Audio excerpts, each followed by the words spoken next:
주위 애청자 여러분 안녕하십니까? 양천구에 위치한 비전교회 윤여재 목사입니다.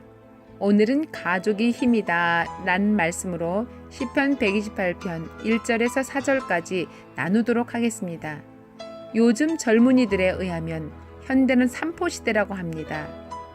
연애 포기, 결혼 포기, 출산 포기, 또 육포로 또다시 추가되었습니다. 인간관계라 내 집 마련, 취업 포기까지 어두운 사회의 일면입니다.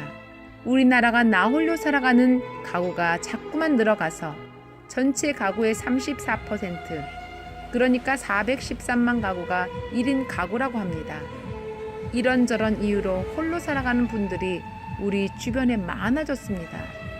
뿐만 아니라 통계에 의하면 한 가구 구성원이 평균 2.7명이라고 합니다. 3명도 채 안 됩니다. 예전에는 보통 5에서 7식구, 많으면 10식구가 한 집에 옹기종기 살았습니다. 점차적으로 가족의 수가 줄어드는 현상이 세계적인 추세입니다. 인구 통계학자들에 의하면 30년 안에 유럽 어린이의 40%가 형제도 사촌도 없는 외동일 것으로 내다봤습니다. 우리나라도 그렇게 될 날이 멀지 않았습니다. 가족 해체가 심각한 사회 현상입니다. 가족이 왜 이리 중요한가 하면 가족은 우리 사회를 지탱해주는 가장 기본적인 단위이자 관계가 되기 때문입니다. 그래서 하나님은 인간에게 가장 먼저 가족을 만들어 주셨습니다. 하나님은 천지 만물을 창조하시면서 처음에는 아담 혼자만 만드셨는데 아담 혼자 있는 것이 보시기에 좋지 않아서 돕는 배필 즉 가족을 만들어 주셨습니다. 그가 바로 하와였습니다. 이렇게 아담에게 가족까지 주신 다음에 하나님은 비로소 말씀하시기를 보시기에 심히 좋았더라고 하셨습니다. 아담에게 가족이 생긴 것을 하나님도 보시고 좋아하신 것입니다. 이 세상에 우리가 살아가면서 가장 영향을 많이 받는 곳이 가정이요, 영향을 끼치는 사람이 가족입니다.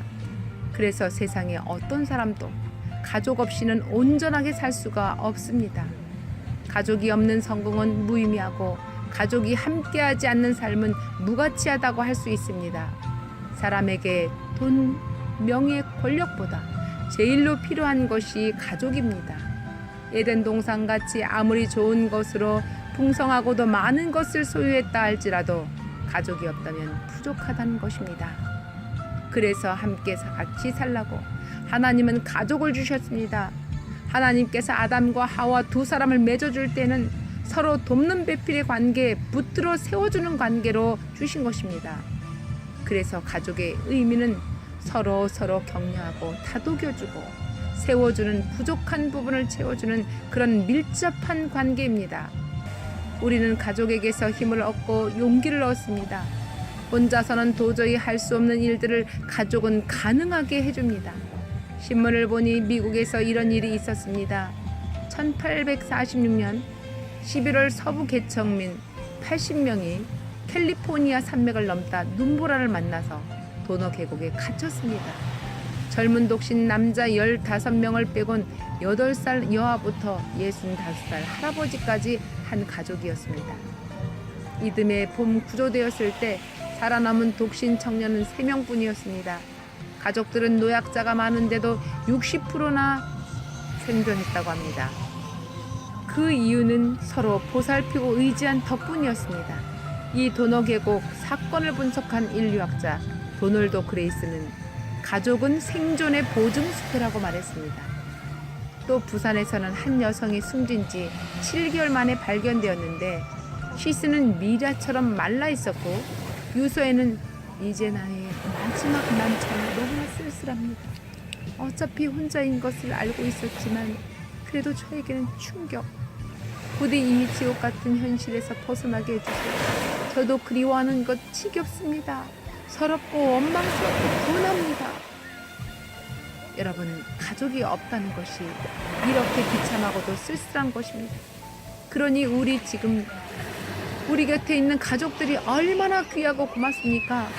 그래서 오늘 본문 시편 기자도 여호와를 경외하며 그 얘기를 걷는 자마다 복이 있도다. 내가 내 손이 수고한 대로 먹을 것이라.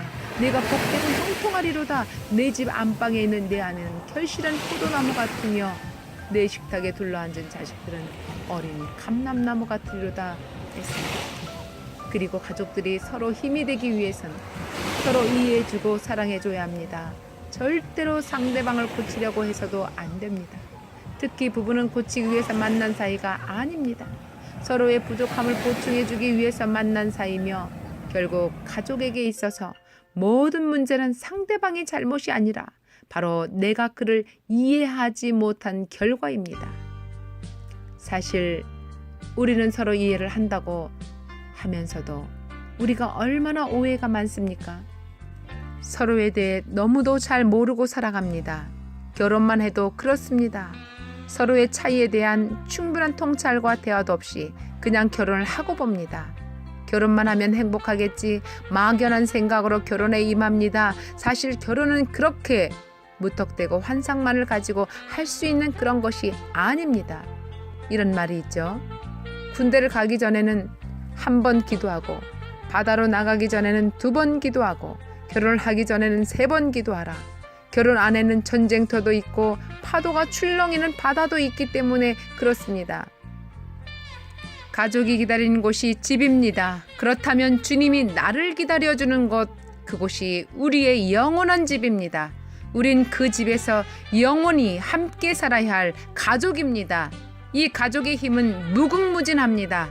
그렇기 때문에 더욱 사랑하고 이해하고 아껴주는 그 가정과 그 교회의 가족들이 사랑의 가족들이 다 되시기를 기도합니다. 아멘.